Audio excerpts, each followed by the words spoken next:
Hey there, soccer freaks.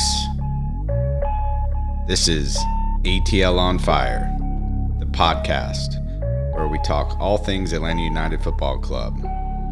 So sit back, buckle up, enjoy.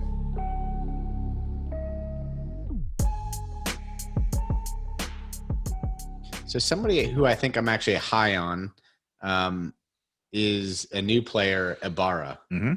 What's your take on him? I feel like since he is so young, I want to say he's only like 19 or 20. He's 19 years old. 19 years old. And boy, I think that guy's got some upside on this team. Am I wrong?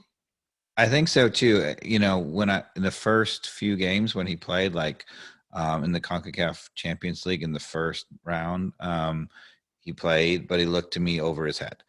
He looked a little bit deer in headlights, but over the last two games, he's already looked like he's settled a little bit, and he has talent. You know, the question is, has he settled to where he is now, or is that just the beginning and he's going to build off of that? I don't know the answer. Good point. And on the other side, it's Erik Lopez, right? And I guess I'm going to kind of the non-traditional starters, but he's somebody who's been on the twos, correct, for a couple well, years? He had to be on the twos. No.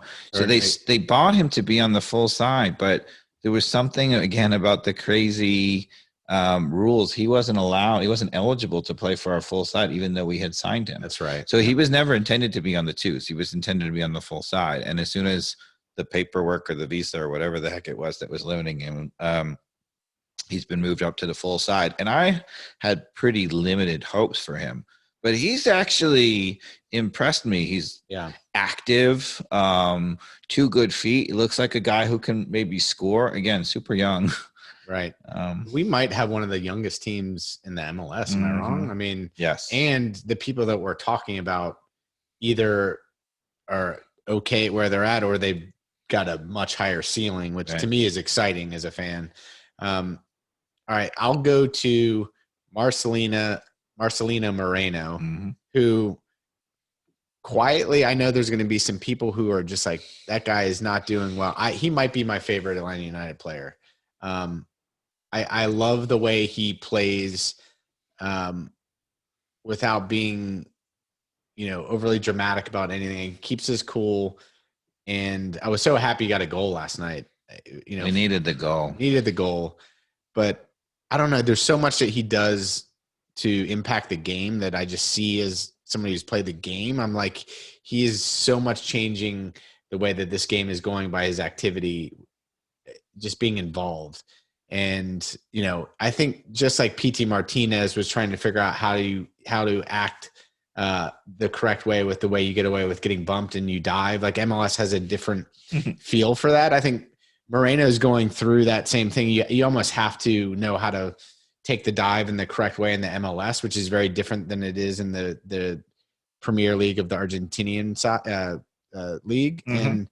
And so I think that's just like a learning curve of how to get the call. It's not like he's not trying to dive. It's the way that you dive in the different leagues. It's a different way that you pick up the messaging that the refs are accepting it as, okay, you didn't have a chance. You were at a disadvantage by getting bumped and being able to, I don't know. Am I making sense? No, that makes sense. I mean, whenever you get to a new league, you have to sense it. And Barco had a huge transition with this. At first, he was just flop city. But, I'm mixed on Moreno. I was expecting better things, I think. Maybe I had higher expectations. One of the things that's been a little disappointing to me about Moreno is that he has seemed a little bit overly cautious. Right? Like maybe he doesn't want to lose the ball. He can clearly take on a guy and usually he can beat him. But a lot of times I've seen him, probing, but then the last second he veers away and just keeps it. And to be honest with you, I'd like to see him maybe even lose the ball more, but try to, create something a little more. I think that's definitely a fair comment. And that's one of the reasons we're not breaking through in that last third of the field is because we need someone like Moreno that's got the skill set to do that. So that's a really fair point. And if there's anybody on the team that should be expected to do it, he is one with Barco. Barco's the other one, right? And maybe, I was thinking with Moreno and Barco together as the dual threat, then you can't really key on one or whatever, and that's really dangerous if Barco is still alive. So where does that leave us? Number 7 on the list to go through? Yeah, we got to talk about Martinez. Yeah, Josef Martinez. I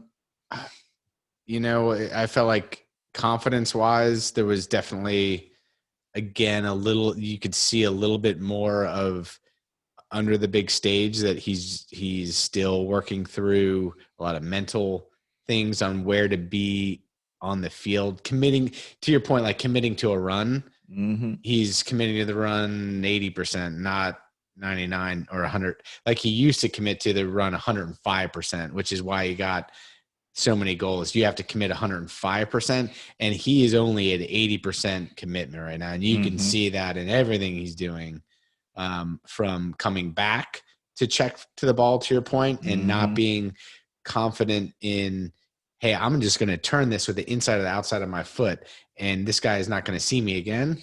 He's squatting, to your point, and just like taking the hit and being like, okay, can my leg take this? Can I take the contact? It's like all up in his head. It's like, can I take the bang from somebody coming from behind, hitting the back of my leg? Am I going to be okay? That is absolutely what's going on. And he's got to get to the next level mentally. It's all mental, because I think his knee's fine. And it is a mental game for him at this point that, unfortunately, if he doesn't get on a streak, that mountain will get bigger and bigger to climb. Yeah, it's going to become more of a burden, something on his back kind of thing. You can't get the monkey off your back initially.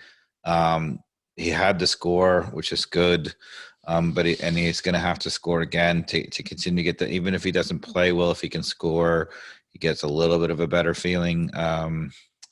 Yeah, it's a problem. He is a shell of his former self at the moment, confidence wise. And you can see it. I mean, the movement, there are times when he's just not running. There was some plays last night. There was a play we were on a breakaway, and he just sat back instead of streaking to the danger zone. And I'm like, what is going on? That was last night. I was like, why is he not running into the box?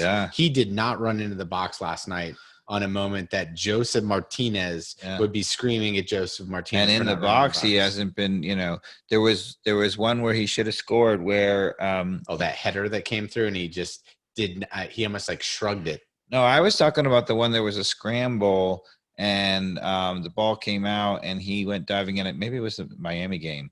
The ball was on the ground and it came off like the goalkeeper gave up a rebound. And he was first to the rebound. He was quick to react to it, but he was still slightly not willing to really throw. If he really committed to that one last year, he would have scored that.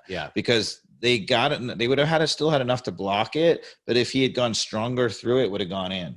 And he got there quickly and early, but he just didn't go as hard enough.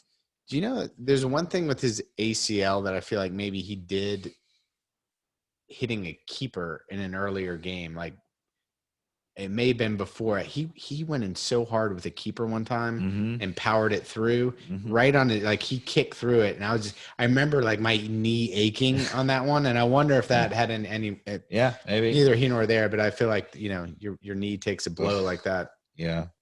Some players are never the same. I know. Some players never come back, people. You have to think about this. I don't think that's going to happen with him. I think he's too, motivated, bullheaded, but his confidence is just not there at all.